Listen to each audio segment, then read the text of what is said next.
السلام علیکم۔ خلافت عثمانیہ کا خاتمہ۔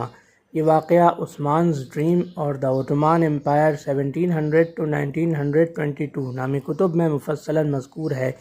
سلطان محمد ششم کی معزولی 1922 عیسوی کے بعد ان کے چچیرے بھائی، ان کے چچا زاد بھائی سلطان عبد المجید کو سلطان عبد المجید ثانی کے لقب سے خلیفہ کے طور پر نامزد کیا گیا۔ اب حالت یہ تھی کہ سلطان عبد المجید ثانی خلیفہ تو تھے، لیکن ان کے پاس کوئی عملی اختیار نہیں تھا۔ وہ ایک مذہبی علامت کے طور پر، ایک رسمی خلیفہ کے طور پر تخت نشین کیے گئے، اور اس کی وجہ بھی یہ تھی کہ خلافت عثمانیہ کو، یعنی سلطنت تو ختم ہو چکی تھی، اب ان کے پاس کوئی اختیار نہیں تھا۔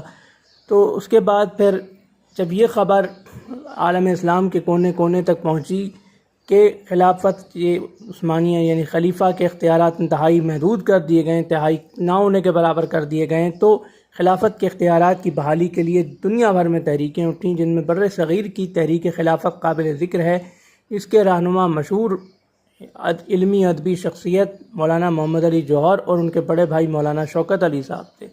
انہوں نے پوری کوشش کی خلافت کے اختیارات دوبارہ بحال کرنے کے لیے تحریک چلائی، لیکن ان تحریکوں کا الٹا اثر پڑا۔ مصطفیٰ کمال غصے میں آ گئے اور انہوں نے خلافت کو ہی مکمل طور پر ختم کر دیا۔ اس خلافت کے ختم کرنے کی ایک بڑی وجہ ترکی رسم الخط تھی۔ ترکی رسم الخط کی وجہ سے، یعنی ترکی زبان کا اس وقت کا رسم الخط تھا، وہ عربی زبان میں تھا، عربی رسم الخط تھا، اور اس وجہ سے ترکی سیکھنے میں بہت مشکل پیش آ رہی تھی، اور شرح خواندگی انتہائی کم تھی۔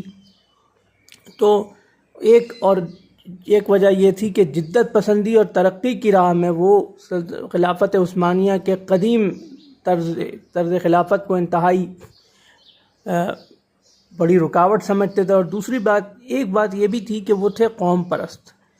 وہ سمجھتے تھے کہ آج کل اس زمانے میں ایک عالمی سلطنت کی بجائے مرکزی ترک حکومت، ایک قومی حکومت کا قیام ضروری ہے۔ لہذا انہوں نے خلافت عثمانیہ کو ختم کرنے میں بہتری سمجھی کہ اب مرکوز کی جائے توجہ ایک قومی ریاست کے اوپر۔ سلطنت عثمانیہ اور خلافت عثمانیہ کی جگہ مملکت جمہوریت ترکیہ وجود میں آئے۔ ایک وجہ اس کی یہ بھی تھی، اور بھی کئی وجوہات تھیں، اور ایک بڑی وجہ یہ تھی کہ یورپ چونکہ جدید ہو رہا تھا، دنیا جدت کی طرف قدم بڑھا رہی تھی، اور سلطنت عثمانیہ ابھی تک انہی قدیم طریقوں پر زندگی گزار رہی تھی۔ یورپ میں ترکی کو مرد بیمار تک کہا جانے لگا تھا، شرح خواندگی نہ ہونے کے برابر ہو گئی تھی، اور طرز زندگی انتہائی پسماندہ تھا، ترکی مرد بیمار کہلانے لگا تھا۔ اس لیے بہتر یہ سمجھا گیا کہ خلافت عثمانیہ کو ختم کر دیا جائے۔ خلافت عثمانیہ کا یہ آخری 1 سالہ دور مصر کی خلافت عباسیہ سے کسی حد تک مماثلت رکھتا ہے، کیونکہ مصر میں جب خلافت عباسیہ دوبارہ قائم کی گئی تو عباسی خلیفہ کی حیثیت صرف ایک مذہبی رہنما اور رسمی خلیفہ کی تھی، ان کے پاس کوئی اختیار عملی طور پر نہیں تھا۔ لیکن فرق یہ ہے کہ وہ 200 سال سے زیادہ عرصہ اس علامتی کیفیت میں حکمران رہے، اور تقریباً 10-20 کے قریب خلفاء اس کیفیت میں حکمران رہے، جبکہ عثمانی خلفاء میں صرف عبد المجید ثانی واحد ایسے خلیفہ تھے جو بغیر کسی اختیار کے صرف رسمی طور پر خلیفہ بنے۔